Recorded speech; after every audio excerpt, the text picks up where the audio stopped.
दरम्यान Mumbai central ST डेपोतल्या प्रवाशांनी आपला संताप व्यक्त केलाय, तोही आपण पाहूया।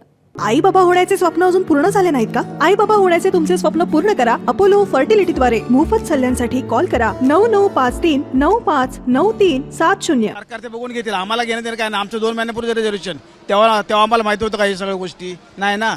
मग आता आहे ना, अचानक आम्हाला काय बळी ते बकरा बनवला। आता आमचं गणपती सण बघूनच मुद्दामी केलं नाही।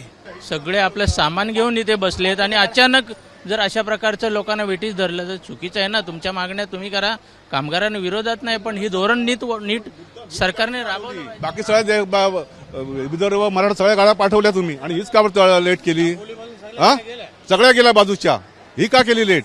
तुम्ही जर एखादी गोष्ट रिझर्वेशन 2 महिन्यापूर्वी घेताय त्याच वेळेस तुम्हाला त्या गोष्टीची कल्पना पाहिजे। आता लोकांना वेटीस धरून काय उपयोग आहे? त्याच्यामध्ये काही हँडिकॅप आहेत, काही वयोवृद्ध आहेत। या अशा गोष्टी शासनाने आणि कर्मचाऱ्यांनी पण समजल्या पाहिजेत। तुमचे पण विषय आम्ही समजतोय, परंतु ही अडचण जर तुम्हाला कल्पना अगोदरच होती, लोकांचे रिझर्वेशन घेऊ नका, लोकांनी काहीतरी दुसरा मार्ग हे केला असता। आता तुम्ही अडचणीत आणि तुम्ही अडचणीत असल्यामुळे तुम्ही लोकांना वेटीस धरताय। 2 दिवसावर आमचा गणपती आलेला आहे, आम्ही निघालेलो आहोत, सुट्ट्या घेऊन निघालेले आहेत प्रवासी। अशा गोष्टी करा। बाकीच्या एसटी गेल्या, कोकणातल्या एसट्या तुम्ही थांबवताय, काय त्याचा उपयोग आहे? या सर्व गोष्टींचा लोकांना नाहक त्रास होतोय।